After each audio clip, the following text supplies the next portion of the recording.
কয়েকদিন ধরে আপনারা দেখেছেন কোন রাশিয়া থেকে কোন একটা মেয়ে আসছে, সে রাস্তায় রাস্তায় গত 2 বছর যাবত রাস্তায় রাস্তায় ভিডিও বানায়, রাস্তা দ্বারা একটা মেয়ে কাপড় চেঞ্জ করে, আপনার কি বলে কি মেট্রো রেলে উঠে টিকটক ভিডিও বানায়, সে ঝুলে, সে আরেকজনের কোলে শুয়ে পড়ে, সে যারে মন চায় তারে মারে, বাপের সমান বয়সের লোককে আঘাত করে। এগুলি প্রশাসন দেখে নাকি দেখে না?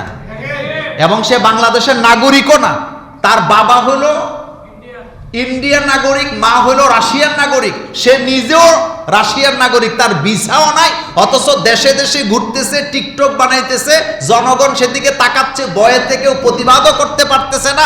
এটা কখনো সুশীল রাষ্ট্রের নমুনা হতে পারে না। এটা কি স্বাধীনতা বলে? আপনি আমার সামনে ল্যাংড়া হয়ে আঁটবেন, এটারে স্বাধীনতা কইল নাকি? রমজানের মাস, বলেন কিসের মাস? রমজানের মাস। অশ্লীলতা ছড়ায়। কোরআনুল কারিমে আল্লাহ পাক জিনাকে কইরো না এটা বলে নাই, বলছে জিনার কাছেও যাইও না। এই ফেসবুক, ইউটিউব, আপনি যা বলেন, এই সোশ্যাল মিডিয়াগুলিতে জিনা আছে নাকি নাই? জিনা আছে। আপনি যে বাচ্চাকে মোবাইলটা দিচ্ছেন, বিশ্বাস করেন 1%ও নিরাপদ না, বাচ্চাটা এখান থেকে খারাপ জিনিস শিখবে। ছোটবেলার একটা কথা বলি, আমাদেরকে, আমি একটা রক্ষণশীল পরিবারে আমার জন্ম, প্রায় সময় আপনাদেরকে বলি, খুব শাসনের মধ্যে আমরা বড় হয়েছি। ছোটবেলা আমার মায়েরা, আমার মা আমাদেরকে ওই বাচ্চাদের সাথে মিশতে দিতেন না যেই বাচ্চাটা গালাগালি করে। কথা বুঝেন কিনা? আমাদের ঠিক পাশের বাড়িতে 2 ভাই ছিল, গালাগালিতে চ্যাম্পিয়ন। ভাইয়ের মানে মাকে বাপকেও কি বাপ দিত না, আর আমাদেরকে ঘর থেকে বলা হয়তো খবরদার তাদের সাথে খেলা যাবে না।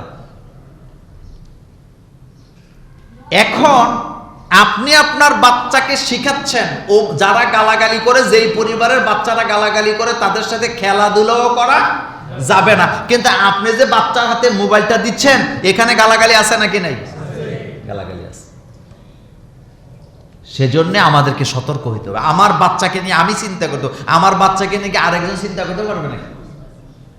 আমাকে আমার বাচ্চা নিয়ে পেরেশানিতে থাকতে হবে। তো ভালো কাজের আদেশ, মন্দ কাজের নিষেধ করা, এটা হলো মোমেনদের কি দায়িত্ব, এটা মোমেনদের দায়িত্ব। তো 90%-এর উপরে যেই দেশে মুসলমান, সেই দেশে অশ্লীল ওয়েবসাইট আছে নাকি নাই? কেউ বন্ধ করে না, কেউ বন্ধ করে না। কথা দেয় কিন্তু কথা কোন জায়গার কারণে কথা রাখতে পারে না, এটাই খুঁজে পাই না।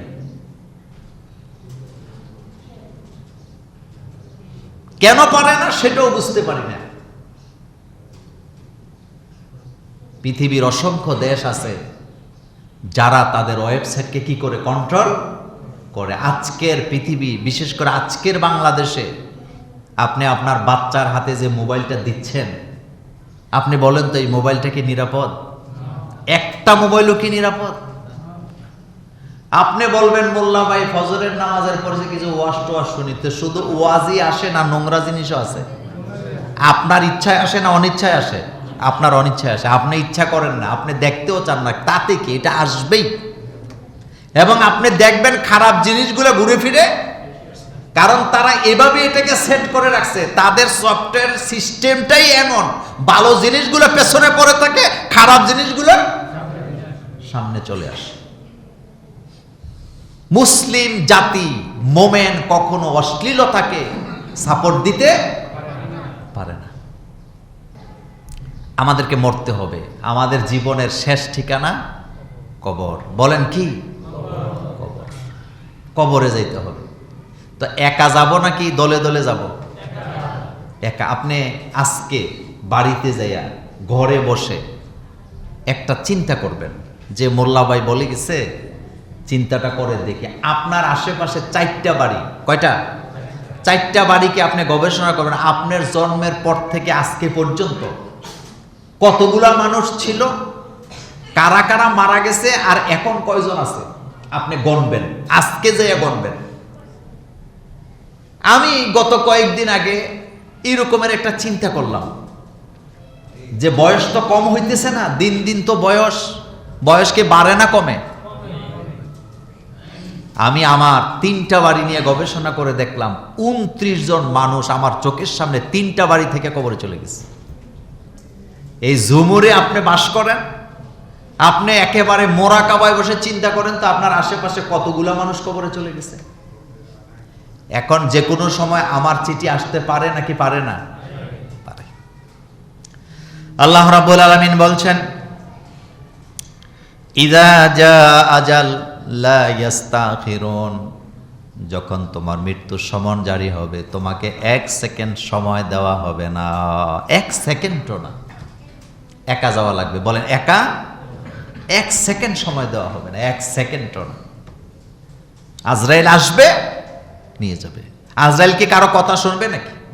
কে কানলো, কে আপনার জন্য বুকের মধ্যে থাপড়াইলো, কে জীবন দিয়ে দিল, এতে আজরাইলের কিছু আসে যায় নাকি? না। মালাকুল মউত আসবেন, সে তার দায়িত্ব পালন করবেন, কারণ মালাকুল মউত আপনার সাথে আবেগের সম্পর্ক নাই। মালাকুল মউত এখানে হুকুম মানতে আসবে কার? আল্লাহ বলবেন তার সময় শেষ। মালাকুল মউত আপনাকে 1 সেকেন্ডও দিবে না। বিয়ে করে বউ নিয়ে যাচ্ছে, বাসরঘর করবে আজকে, কিন্তু তার মৃত্যু এখানে অবধারিত। বাসরঘর করার সুযোগ আল্লাহ দেয় নাই, তাকে নিয়ে গেছে। হুকুমটা কার? আপনি সিদ্ধান্ত নিছেন ছেলে মেয়েকে নিয়ে ঈদ করবেন, নতুন জামা পরবেন, ঈদগাহে যাবেন, ভালো ভালো খাবেন, আত্মীয় স্বজনকে দাওয়াত দিবেন, কিন্তু আল্লাহ সিদ্ধান্ত নিছেন আপনাকে নিয়ে যাবে। হতে পারে ঈদের দিনে আপনার মৃত্যু হতে পারে। আমি নিজে জীবনে অনেকবার ঈদের নামাজ আর জানাজার নামাজ আমি একসাথে পড়ছি। ঈদের দিন মানুষ মরে নাকি মরে না? চিন্তা করেন তো একটু, ঈদের দিন মানুষ মারা যায়। আপনার জন্য ঈদের নামাজ কি বন্ধ থাকবে? আপনার জন্য আশেপাশের বাড়ি ঘরের লোকেরা কি নতুন জামা পরা বন্ধ রাখবে? তারা কি খাওয়া দাওয়া বন্ধ রাখবে? না। আমার জন্য, আপনার জন্য, আমার ছেলে মেয়ে স্ত্রীও খাবার বন্ধ রাখবে না। আমি আজকে মারা যাব, বিকালে তারা খাওয়া দাওয়া করবে। লোকেরা এসে বলবে যে মরে গেছে তারে নিয়ে চিন্তা করে লাভ নাই, বাইচা যেহেতু আছো কি করতে হইব? খাইতে হবে, জোর করে খাওয়াবে। আর খাবারটা আপনার কাছে খারাপ লাগবে গোসল করা পর্যন্ত। আপনার মা মারা গেছে, বাপ মারা গেছে, আপনার ভাই মারা গেছে, আত্মীয় স্বজন মারা গেছে, গোসল করা পর্যন্ত শোকটা একটু বেশি থাকে। গোসল করে খাইছেন, শোক অর্ধেক নাই, তারপরের দিন আরো নাই, তারপরের দিন আরেক দেয়, এরপরে আস্তে আস্তে আস্তে শেষ। কেউ মনে রাখবে? এই পৃথিবী কাউকে মনে রাখে না। এই কথাটা নোট করেন, এই পৃথিবী কাউকে মনে রাখে না। পৃথিবী সবাইকে ভুলে যায়। পৃথিবী সবাইকে। ইতিহাস এমন একটা জিনিস, বললে বলবেন মোল্লা ভাই এত কথা কেন বলেন? ইতিহাস আমাদেরকে যে পড়ায়, ইতিহাস জানা ভালো, ইতিহাস আমাদের জীবনের অংশ, কিন্তু ইতিহাস দিয়া আমাদের 1.5 পয়সারও লাভ হয় না। ফেরাউন যে ধ্বংস হয়েছে এটা ইতিহাস না? কিন্তু যারা ফেরাউনি করে তারা কি শিক্ষা নিছে? নাই নাই। অত্যাচারীরা ধ্বংস হয় এটা দেখে, কিন্তু অত্যাচারীদের ধ্বংস দেখে আমরা শিক্ষা নেই না। এটা হলো আমাদের স্বভাব, আমরা ভুলে যাই ইতিহাস। কিন্তু মনে রাখবেন পৃথিবী আল্লাহ সৃষ্টি করেছেন, কিভাবে চলবে এই সিদ্ধান্তটাও কার? আল্লাহ সিদ্ধান্ত। এখানে আমার আপনার কিছুই নেই।